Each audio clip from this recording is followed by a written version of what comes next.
as well called latex thickener, which will thicken it right up. You have to be really quick with working it then, but you can get all these really lumpy textures. You can create something kind of disgusting like this. But this is then, it gives you a really good texture. It's really nice. But latex is then something that's quite exciting to work with, and it gives a really interesting sort of fleshy tone to it. Also, when you're working with latex, you can actually, this is the natural colour that dries, but you can mix up a colour already with it, just any sort of paints and inks with it, and it will then dry that colour. So it kind of then saves you having to spray it, because this piece I'm going to just airbrush this when I'm done, and airbrush in details on it. Yeah, if anyone wants to feel it. If you spray it, does it stick? What kind of paints do actually stick to it? Because I found when I'm painting latex, I normally have to mix 50% latex, 50% paint, and then paint over latex. There is latex paint. Yeah, you can get latex paint, which you paint over it. I mean, I would airbrush it, or like actually spray can it, so you get a much more even tone. If you actually try and paint it on, you won't get a very even finish. It might crack it. It's kind of bumpy, and it won't be even. I think it's usually okay, provided that you have enough latex. Yeah. With the paint. But the other thing I wanted to ask is that if you spray it, do you still get the skin-like texture? Yeah, no, you do. Yeah, the texture stays kind of. I mean, it might go a little bit rougher, but then what you can do is you could probably then maybe put another layer of latex over it that's that colour again, just to seal it, and it will still be that colour. Like I would then probably do a really thin layer over, which might be I just like you spray. So it's really thin, so it still comes through. And if you've already coloured the latex beforehand, then you wouldn't need to you wouldn't need to colour it too much afterwards as well. True. So you don't need to do a really light coating on it. So mine's just one. I did a demonstration of it. It's not had any colouring to it, so that's the natural colour that it will dry. So if you want an orangey tone, you don't do anything to it. But yeah, there's most on the techniques. If anyone has questions about anything, wants to know more detail about them. Sorry that I didn't bring my stuff with me because they're still in Singapore, so I couldn't get my mom to ship them over my armour or anything to show you. Sorry about that. Yeah, if you wanted to make something like maybe, say, a Gundam, what material would you particularly recommend just for the armour itself, really? The whole just thing. Maybe just for the helmet or just for the gauntlets, any part really, anything that might be tricky. Yes, yeah, it's the method that I showed you, but also I've this Singapore maker who makes Gundams. Problem with his armor is this, it gets too heavy. He uses all different kinds of methods, including latex on his Gundam, on the insides of it, to make it harder and things like that. He has tried all kinds of methods, but he has told me at the end of the day, the best is Goldie's method, which is the vinyl overlay method. He has actually got a tutorial up online you can find that he's written up exactly how he makes one of his costumes. It's still the best, because it's lightest, and imagine that a whole amount of armor you're going to be carrying around. Because there's so much and you want to keep it lightweight. Anything else? Is there anything anyone's interested in? When you're doing pattern making, what sort of material or paper type are you using as the actual pattern? Tracing paper. Tracing paper. Well, then I quite often use calico, which is a really cheap fabric, which you can use to make just a base pattern out of, or just finding old dust sheets. Different sort of painting. I've tried using them, but they tend to rip a little bit. Yeah, and then you want something like this, if you want to feel it, this is called calico. Okay. It's really cheap for anyone who wants to buy. I would recommend just buying loads of it. It's about £1 either or something, so. When I came here, this is like the way I used to make my pattern, because I got no paper.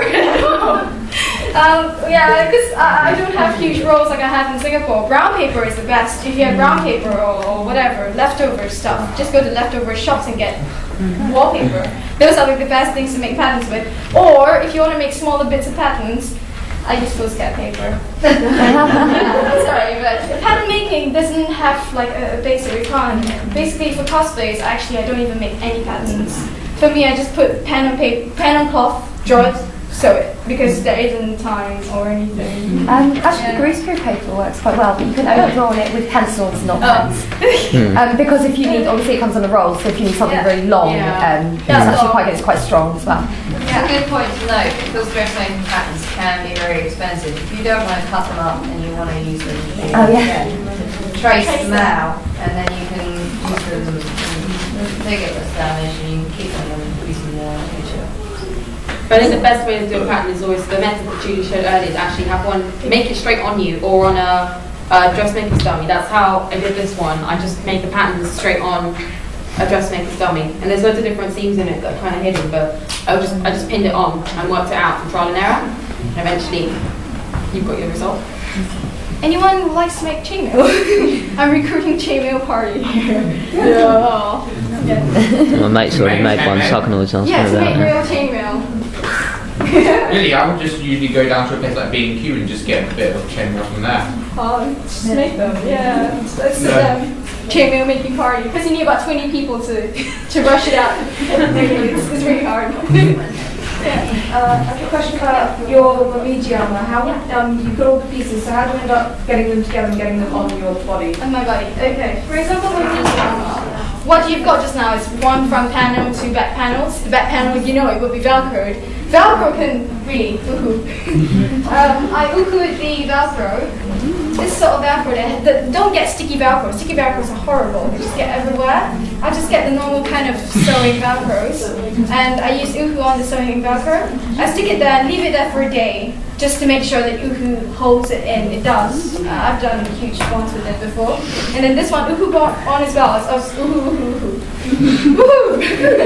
So yeah, basically this one, the rope holds both the front and back pieces together on two sides, and then all I have to do at the end of the day is just to take it on, Velcro the back, and it's already there.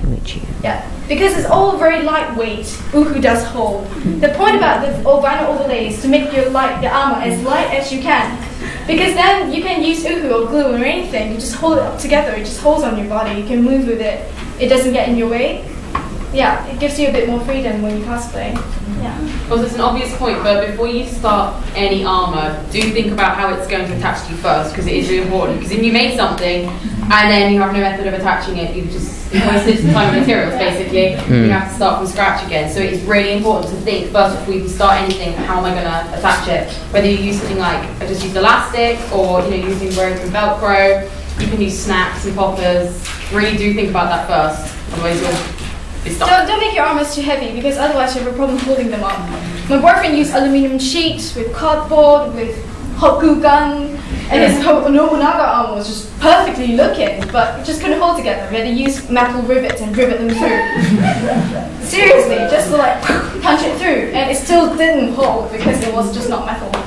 Yeah, so it's not good. Don't make your armors too heavy. Yeah, if you're just doing it for a photo shoot, it's kind of okay, but then if you're doing a performance in it, then, like, I made this costume, and it's so heavy, I can't wear it out, but I can wear it for like 2 hours for a photo shoot, and that's it. But yeah, I can't wear it for longer than that. So you have to then think like what a costume's for. Like I designed that specifically for photo shoots, and then never to be taken worn again. Whereas then something like with Julia's demonstration, then you can have loads of it. I want to introduce this place. I'm not sure if anybody knows, for cloth makers or even armor makers, do you see this thing? It looks like metal, yeah? It's actually elastic. Yeah, I got this at Barnett Lawson. Yeah, it's a place for trimmings. I think everyone needs to know Barnett Lawson because it's really cheap. What they do is they are actually wholesalers who supply to John Lewis. So if you're going to John Lewis to buy them, you're basically just wasting money at John Lewis. You go to Barnett Lawson. If you look for London College of Fashion on Oxford Street, you will look for McDonald's just right around Regent Street, on towards the top. It's just round the corner behind McDonald's, and it's on this little street called Little Portland Street. Little Portland Street has got this small little thing there that says Barnett Lawson. Press the basement bell and you can go downstairs. It's all in there. You can get this, I got this for, I think, £10? 25 meters for £10. Yes.